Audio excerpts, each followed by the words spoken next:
CM-നെ കണ്ടിട്ട് ഞാനിപ്പോൾ ആവശ്യപ്പെട്ടതെന്ന് പറഞ്ഞാൽ ഈ കൊലപാതകത്തിൽ CBI അന്വേഷണം ആവശ്യപ്പെട്ടാണ് ഞാൻ പറഞ്ഞിട്ടുള്ളത്. CBI അന്വേഷണം വേണം, ഇതൊരു മരണമല്ല സാറേ, ഇത് അന്വേഷിക്കണം, കൊലപാതകത്തിൽ CBI അന്വേഷണം വേണം. പുള്ളി ചോദിച്ചാൽ എന്തുകൊണ്ടാണ് സംശയം? ഞാൻ പറഞ്ഞു എന്നെ ഒരുപാട് സംശയങ്ങളുണ്ട്, ഒരുപാട് തെളിവുകളുണ്ട്.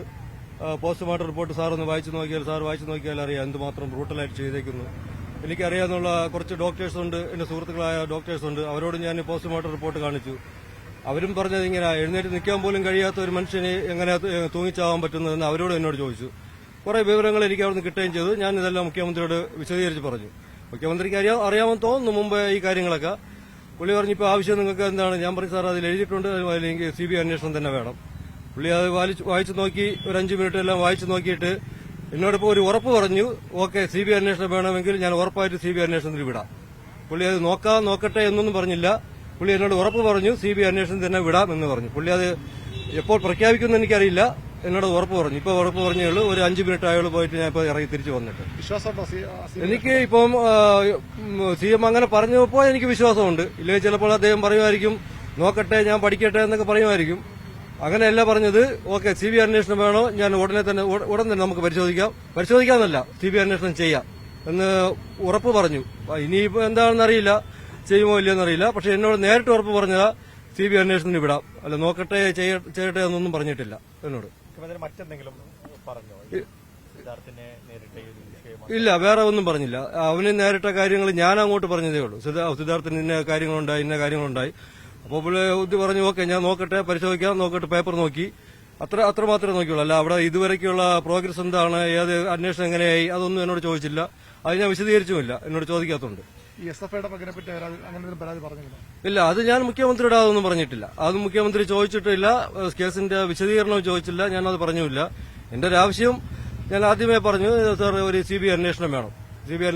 കാര്യം അവന് മരിച്ചതല്ല, കൊന്നതാണെന്ന് ഞാൻ തുറന്നു പറഞ്ഞു. അതുപോലെ അതൊന്ന് വായിച്ചു നോക്കിയിട്ട് എന്നോട് ഉറപ്പാ പറഞ്ഞത്, അല്ല നോക്കട്ടെ എന്ന് പറഞ്ഞില്ല. ഓക്കെ ഞാൻ CBI അന്വേഷണം വേണമെങ്കിൽ CBI അന്വേഷണം തന്നെ ചെയ്യാം, ഒരു കുഴപ്പമില്ല എന്നോട് പറഞ്ഞു വിട്ടു. അവിടെ അതിന്റെ ഇപ്പൊ ഞാൻ CBI അന്വേഷണം വേണമെന്നാ പറഞ്ഞിട്ടുള്ളത്. CBI അന്വേഷണം വരുമ്പോൾ വേണമെങ്കിൽ ആ ഡീനിന്റെയും കാര്യങ്ങളും എല്ലാം ഞാൻ തുറന്നു പറയും. അത് പോരാത്തതിന് ഇതിന്റെ കേസ് അന്വേഷണ ഉദ്യോഗസ്ഥനെതിരെ ഞാൻ കറക്റ്റാ ഉദ്യോഗസ്ഥനോട് പറഞ്ഞ ഈ ഡീനിന്റെയും അസിസ്റ്റന്റ് വാർഡൻ അവരെല്ലായിടത്തും ഞാൻ പറഞ്ഞു അവരെ കുറിച്ചുള്ള ആരോപണമല്ല, അവരെ കുറിച്ചുള്ള തെറ്റി അവരെന്താണായാലും മറച്ചു വെച്ചത്, അവരെ പ്രതി ചേർക്കണം, അവര് കൊലക്കുറ്റത്തിന് പ്രതി ചേർക്കണം എന്ന് തന്നെയാണ് ഞാൻ പറഞ്ഞിട്ടുള്ളത്. അതിനുള്ള വ്യക്തമായ തെളിവ് എന്റെ കയ്യിലുണ്ട്, അവിടുത്തെ കിട്ടിയ സുഹൃത്തുക്കളെ എന്നുള്ള തെളിവുണ്ട്, പിന്നെ ബാക്കി എല്ലാ തെളിവുമുണ്ട് അവർക്കെതിരായി. പിന്നെ ഇന്ന് ആന്റി റാഗിംഗ് സ്ക്വാഡിന്റെ ഒരു റിപ്പോർട്ട് ഞാൻ നിങ്ങളെ കണ്ടെന്ന് വിചാരിക്കുന്നു. ആ റിപ്പോർട്ടിൽ വളരെ വ്യക്തമായി പറയുന്നുണ്ട്, അത് ആരും കണ്ടുപിടിച്ചതല്ല, വേറെ ആരും കണ്ടുപിടിച്ചതല്ല, ഡൽഹിയിലുള്ള ആന്റി റാഗിംഗ് സ്ക്വാഡ് കണ്ടുപിടിച്ചിട്ട് ഡീനിന് കൊടുത്ത റിപ്പോർട്ടാ. ആരൊക്കെ ഇപ്പൊ പുതിയതായിട്ട് ഒരു പ്രതിയും കൂടെ അതിൽ വന്നിട്ടുണ്ട്. ആ പ്രതി ഇതുവരെയും പോലീസ് കണ്ടുപിടിച്ചിട്ടില്ല. അവന്റെ കൂട്ടുകാരനെ എന്റെ വീട്ടിൽ വന്ന് അവന്റെ അമ്മയുടെ കയ്യിൽ നിന്ന് ആഹാരമായി കഴിച്ചിട്ട് പോയ ദേവരാജ് എന്ന് പറഞ്ഞ കൂട്ടുകാരൻ, അവന്റെ പേര് ഇപ്പൊ ഇന്ന് ഇതിൽ വന്നിട്ടുണ്ട്, ഇന്ന് ആന്റി റാഗിംഗ് സ്ക്വാഡിൽ. അത് പോലീസ് റിപ്പോർട്ട് ഇതുവരെയ്ക്ക് വന്നിട്ടില്ല. അതുകൊണ്ട് എനിക്ക് ഒരു സംശയമുണ്ട്, ആരൊക്കെയോ ഇതിൽ സമ്മർദ്ദം ചെലുത്തുന്നുണ്ട്. അതുകൊണ്ടാണ് ഇത് വന്നിട്ട് ഇങ്ങനെ നടക്കുന്നത്. ഡീനിനെതിരെയും കാന്തനാഥിനെതിരെയും അസിസ്റ്റന്റ് വാർഡൻ കൊലക്കുറ്റത്തിന് തന്നെ അവർക്ക് കേസെടുക്കണം.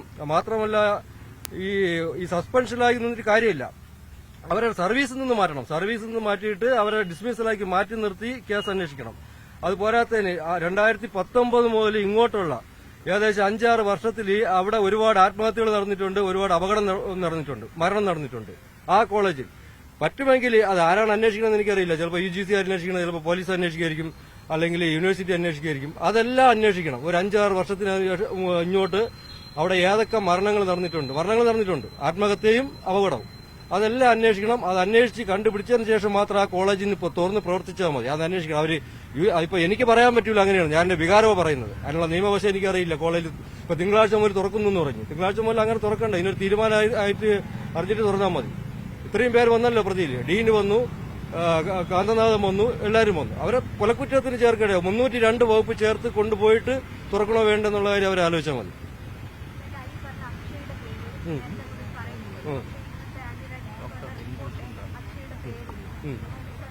ഇല്ല, ആന്റി റാഗിംഗ് സ്ക്വാഡിലെ അക്ഷയയുടെ പേര് ഇതുവരെയ്ക്ക് വന്നിട്ടില്ല എന്നാണ് എനിക്ക് തോന്നുന്നത്. അത് അറിയില്ല, എന്തുകൊണ്ടാണെന്ന് അറിയില്ല. അവന് ഈ അവസാന 3 ദിവസം വരെ അവന്റെ ഫോൺ കൺട്രോൾ ചെയ്തതും അവന്റെ റൂമിൽ അവന്റെ അമ്മ വിളിക്കുമ്പോഴെല്ലാം കൂടെ ഉണ്ടായിരുന്ന ഈ അക്ഷയ, ഈ പീഡനം നടക്കുമ്പോഴും അവന്റെ എല്ലാ സമയവും അക്ഷയ കൂടെ ഉണ്ടായിരുന്നത്. മരണസമയം കഴിഞ്ഞിട്ട് പോലും, മരണസമയത്ത് ഹോസ്പിറ്റലിൽ നിന്നായിട്ട് പോലും അവന്റെ അമ്മ ഫോൺ വിളിക്കുന്നത് സിദ്ധാർത്ഥനെ കിട്ടാത്തതുകൊണ്ട് അവന് അക്ഷയ. അവന്റെ അമ്മ വിചാരിച്ചു മകൻ ഇപ്പോഴും ജീവനോടെ ഉണ്ട് എന്നുള്ള രീതിയിലാണ് വിളിക്കുന്നത്.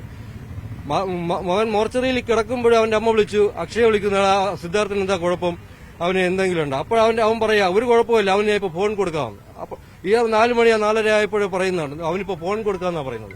വളരെ വേദനമാണ് അങ്ങനെ പറയുന്നത്. അവൻ കൂടെ ഉണ്ട്, മരിച്ചു കഴിഞ്ഞു, മോർച്ചറിയിൽ കിടന്നു, പെട്ടിയിൽ കയറ്റി.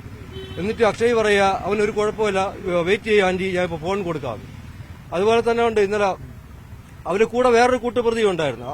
നെടുമങ്ങാട് ഗവൺമെന്റ് ഹോസ്പിറ്റലിലെ ഒരു ഗൈനക്കോളജിസ്റ്റ് ബിന്ദു സുന്ദർ.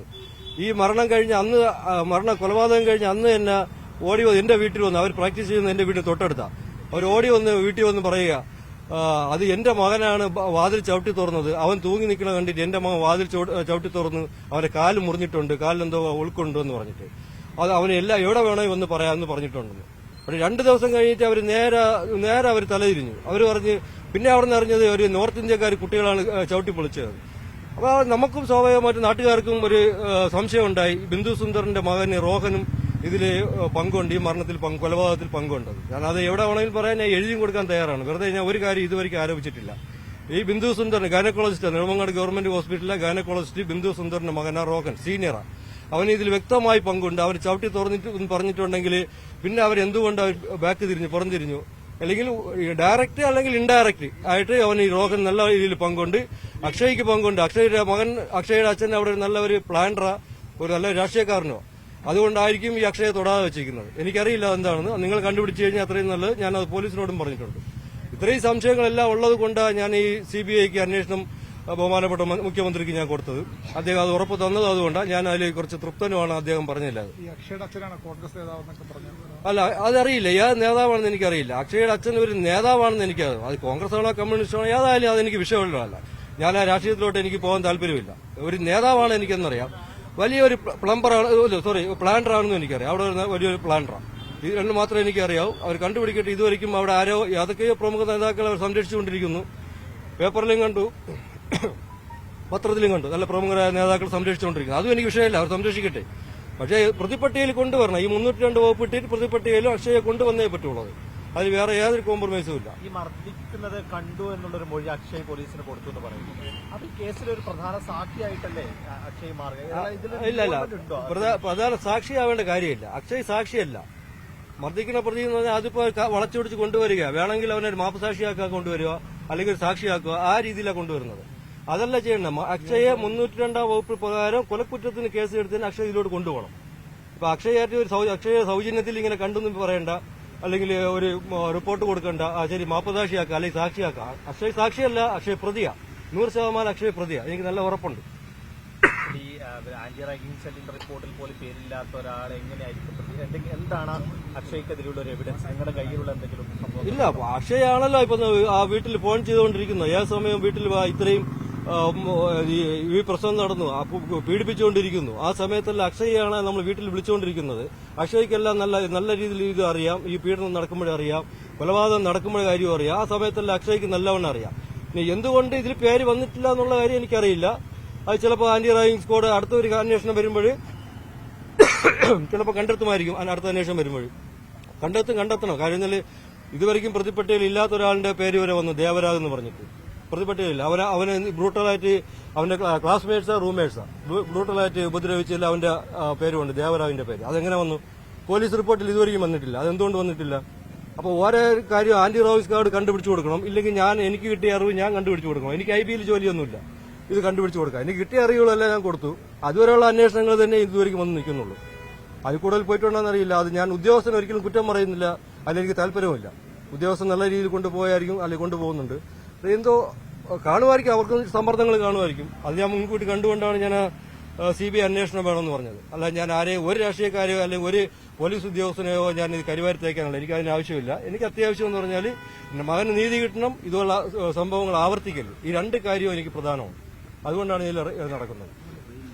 പിന്നെ ഇതിലൊരു കാര്യം, എല്ലാവരും ഈ രാഷ്ട്രീയത്തിന്, കക്ഷി രാഷ്ട്രീയമോ അല്ലെങ്കിൽ മതമോ ജാതിയോ മതമോ ഒന്നും നോക്കാതെ എല്ലാവരും, മീഡിയ ആണെങ്കിൽ എല്ലാം എന്റെ നല്ല രീതിയിൽ ഇപ്പൊ ഈ കേസിന് എന്നെ സഹകരിക്കുന്നുണ്ട്, എന്നോട് സഹായിക്കുന്നുണ്ട്. വേദനയായിട്ടുള്ള ഒരു കാര്യം എന്ന് പറഞ്ഞാൽ ഞാൻ പോലും അറിഞ്ഞില്ല ഇവിടെ സെക്രട്ടേറിയറ്റ് നടയിൽ സത്യാഗ്രഹം ഇരിക്കുന്നു കുറച്ച് കോൺഗ്രസ് നേതാക്കളാണ്. കോൺഗ്രസോ കമ്മ്യൂണിസ്റ്റോ BJP ഞാൻ അങ്ങനെ പറയാൻ ഉദ്ദേശിക്കുന്നില്ല. എല്ലാവരും എനിക്ക് സപ്പോർട്ട് തരുന്നുണ്ട്, ഒരു പാർട്ടി ഒഴിച്ച്. അതെനിക്ക് പറയാം, നിങ്ങൾക്കറിയാം ഏതാണ്. ഇന്നലെ 2 ദിവസം മുമ്പ് ഒരു വിദ്യാർത്ഥി സംഘടന എന്റെ വീട്ടിൽ നിന്ന് പ്രതിഷേധമായി പോയി. അത് കഴിഞ്ഞ് ഇന്നലെ അടുത്തൊരു വിദ്യാർത്ഥി സംഘടന എന്റെ വീട്ടിൽ നിന്ന് പ്രതിഷേധമായി പോയി.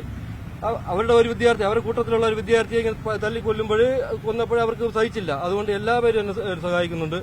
അതുപോലെ ഇവിടെ സത്യാഗ്രഹം കിടക്കുന്നുണ്ട്. ഒരു യൂത്ത് കോൺഗ്രസിന്റെ നേതാക്കളുണ്ട്, അല്ലെ സ്ത്രീയുമുണ്ട്. പക്ഷേ സങ്കടമാണ്. ശരിക്കും നിങ്ങൾ എനിക്ക് സപ്പോർട്ട് ചെയ്യുകയാണെങ്കിൽ എനിക്കിപ്പോൾ ആ സമരപന്തലിലോട്ട് ഇപ്പം പോകാൻ പറ്റിയ സാഹചര്യമല്ല. എന്റെ മകന്റെ ചടങ്ങുണ്ട് 41. അതുവരയ്ക്കും ഞാൻ ഈ അപേക്ഷമായി ഇറങ്ങുന്നതല്ലാതെ വേറെ സമരത്തിലോട്ട് പ്രത്യക്ഷ ഇപ്പോഴും ഞാൻ പോകുന്നില്ല. അതുകൊണ്ട് ആ സമരപന്തലിൽ പോയിട്ട് ഏത് സമരപന്തലിൽ പോയിട്ടാലും അവരൊന്ന് ആശ്വസിപ്പിക്കാൻ എനിക്ക് ആഗ്രഹമുണ്ട്. ഏത് പാർട്ടി ചെയ്താലും നിങ്ങൾ ദയവ് ചെയ്ത് ഈ സെക്രട്ടറിന്റെ നടയിൽ അവരുണ്ട്. അവരെ ആരോഗ്യസ്ഥിതി വളരെ മോശമാണെന്ന് പറഞ്ഞു എന്റെ സുഹൃത്തുക്കൾ പറയുന്നു. 6-ാം ദിവസം എന്തോയി അവരുടെ ആരോഗ്യസ്ഥിതി വളരെ മോശമാണ്. ഒരു സ്ത്രീയുണ്ട്, ജബി മാത്രമുണ്ട്. അതുകൊണ്ട് അവരുടെ ആരോഗ്യസ്ഥിതി മോശമാണ്. ദയവായി നിങ്ങൾ അവരോട് ചെന്ന് പറയാ, എന്റെ ഒരു അപേക്ഷയായിട്ട് സത്യാഗ്രഹം അവസാനിപ്പിച്ചേ പറ്റുള്ളൂ. അവസാനിപ്പിച്ചിട്ട് അവർ അർജന്റായിട്ട് അവർ ഹോസ്പിറ്റലിലോട്ട് പോകണം. ഹോസ്പിറ്റലിൽ പോയിട്ട് ചികിത്സ നേടണം. ഇത് എന്റെ ഇതുവരെയ്ക്കും നിങ്ങൾ എന്നോട് സഹകരിച്ചുകൊണ്ടിരിക്കുകയാണ്. എന്റെ ഒരു അപേക്ഷയാണ്. നിങ്ങൾ അവിടെ പോയിട്ട് അവരോട് സത്യാഗ്രഹം അവസാനിപ്പിക്കാൻ പറയണം. എന്റെ ഒരു അപേക്ഷയായിട്ട് അർജന്റായിട്ട് ഹോസ്പിറ്റലിൽ കൊണ്ടുപോകണം. കാര്യം എന്ന് പറഞ്ഞാൽ അവരുടെ ആരോഗ്യസ്ഥിതി വളരെ മോശമാണ്. ഇപ്പോൾ രാവിലെ അറിഞ്ഞതെന്ന് പറഞ്ഞാൽ അവർ അവസാനിപ്പിക്കാൻ തയ്യാറല്ല. CBI അന്വേഷണം വന്നാലേ അവസാനിപ്പിക്കുമെന്ന് പറഞ്ഞു. അപ്പോൾ അവരോട് പറയാ CBI അന്വേഷണം തന്നിട്ടുണ്ട്. അവർ പറഞ്ഞിട്ടുണ്ട് ഉറപ്പായിട്ട് CBI അന്വേഷണം മുഖ്യമന്ത്രി ഉറപ്പ് പറഞ്ഞിട്ടുണ്ട്. അതുകൊണ്ട് അവർ മുഖ്യമന്ത്രിയിൽ നിന്ന് ഉറപ്പ് കിട്ടി CBI അന്വേഷണം തരാമെന്ന്. അതിന് ചിലപ്പോൾ പുള്ളി പത്രസമ്മേളനം പറഞ്ഞിട്ട് വന്നു കഴിഞ്ഞിട്ടായിരിക്കും പറയുമോ, അതെനിക്ക് എപ്പോഴെന്ന് അറിയില്ല. അവരോട് അവസാനിപ്പിക്കാൻ പറയുക, ദയവ് ചെയ്ത് അവരോട് സംസാരിക്കാൻ പറയാം. പിന്നെ ഒരു കാര്യം എന്ന് പറഞ്ഞാൽ എന്റെ മകൻ നിങ്ങൾക്കെല്ലാവർക്കും അറിയാം, 15-ാം തീയതി തിരിച്ചു വിളിച്ചു എന്നൊക്കെ പറഞ്ഞൊരു കഥ ഉണ്ട്. പക്ഷേ ഇപ്പോൾ അതിനുശേഷം നമ്മൾ അറിഞ്ഞത് അവന്റെ കൂടെ ആന്റി റാഗിംഗ് സ്ക്വാഡിലെ അവരുടെ റിപ്പോർട്ട് അനുസരിച്ച് അവൻ ട്രെയിനിൽ വന്നിട്ട് തിരിച്ചു പോകുമ്പോഴും ഇതിലുള്ള ബ്രൂട്ടലായിട്ട് ഉപദ്രവിച്ച 3 പേരുണ്ടെന്ന് പറഞ്ഞു ആ ട്രെയിനിൽ. അപ്പൊ ഇപ്പോഴും എനിക്ക് ഡൗട്ട്, അവൻ ട്രെയിനിൽ വരെ തിരിച്ചു പോയോ, അല്ലെങ്കിൽ എറണാകുളം വരെ തിരിച്ചു പോയോ, അല്ലെങ്കിൽ അവൻ ട്രെയിനിൽ വെച്ച് തന്നെ അവനെ വകവരുത്താൻ വേണ്ടി കൂടെ ഇരുന്നോ, അല്ലെങ്കിൽ ഇവിടെ കൊണ്ട് തള്ളിയിടാൻ വേണ്ടി കൂടെ ഇരുന്നോ, ഒന്നും ഉരുപ്പെടുത്താൻ കിട്ടുന്നില്ല. അത് നിങ്ങൾ അന്വേഷിക്കണമെന്ന് ഞാൻ പറയുന്നില്ല. എനിക്ക് കിട്ടിയ ഒരു വിവരം തന്നെയാ. ചിലപ്പം 2-3 ദിവസത്തിനകം അതിനെക്കുറിച്ച് വ്യക്തമായിട്ട് ഒരു വിവരം കിട്ടുമായിരിക്കും. അവന്റെ കൂടെ എനിക്ക് വേറൊരു അപേക്ഷ, അവന്റെ കൂടെ ഒരു ചേട്ടൻ ഉണ്ടായിരുന്നു. ഞാൻ ചോദിക്കുന്നുണ്ട്, അവന്റെ അമ്മ വിളിക്കുമ്പോഴും ചേട്ടാ എവിടെ എത്തി? അപ്പൊ അവന്റെ അമ്മ പറയുന്നു കോഴിക്കോട് എത്താറായി മോനെ എന്ന് പറഞ്ഞു. ഏതോ ഒരു അപരിചിതനാ. അദ്ദേഹം കേൾക്കുന്നുണ്ടെങ്കിൽ നിങ്ങൾക്ക് അറിയാമെങ്കിൽ അന്ന് അവന്റെ കൂടെ ആരെങ്കിലും ഉണ്ടായിരുന്നോ, അവർക്ക് അസാധാരണമായിട്ട് എന്തെങ്കിലും, ഇപ്പൊ ഈ മോനെ കുറിച്ച് നിങ്ങൾക്ക് അറിയായിരിക്കും, ഈ കൂടെ ഇരുന്ന ചേട്ടൻ. നിങ്ങൾക്ക് എന്തെങ്കിലും വിവരം അറിയാമെങ്കിൽ എന്നെ രഹസ്യമായിട്ട് എന്റെ ഫോൺ നമ്പറിൽ ഒന്ന് വിളിക്കുക, ഈ കേസിലൊന്ന് സഹായിക്കണം. അന്ന് ദുരൂഹമായിട്ടുള്ള ഒരുപാട് കാര്യങ്ങൾ ആ ട്രെയിനിൽ നടന്നു എന്ന് പറഞ്ഞു. അത് പോലീസ് കണ്ടുപിടിച്ചതല്ല, ആന്റി റാഗിംഗ് സ്ക്വാഡുകാരാണ് ഇവനോട് ഈ ഉപദ്രവിച്ചിട്ടുള്ള യാത്ര ചെയ്ത ഒരു 2-3 ആൾക്കാരുണ്ട്. പേര് എനിക്ക് ഓർമ്മയില്ല, പേര് അവർ പറഞ്ഞിട്ടുമുണ്ട് ആരൊക്കെയാണെന്നുള്ളത്. അതും കൂടെ അന്വേഷിക്കുന്നുണ്ട്, എല്ലാം അന്വേഷിക്കുന്നുണ്ട്. അതായത് ഇപ്പൊ എനിക്കൊരു സന്തോഷം എന്ന് പറയാൻ പറ്റില്ല, എന്റെ ജീവിതത്തിന് സന്തോഷം ഉണ്ടാവില്ല. ഒരു തൃപ്തിയുണ്ട്, മുഖ്യമന്ത്രി ഉറപ്പ് പറഞ്ഞു CBI അന്വേഷിക്കാം. അതുകൊണ്ടാണ് ഞാൻ പറഞ്ഞത് അവിടെ പറയാം, അവർ സത്യാഗ്രഹം ഒന്ന് അവസാനിപ്പിക്കണം. ദയവായി അവിടെ പറയാം, സത്യാഗ്രഹം അവസാനിപ്പിക്കണം.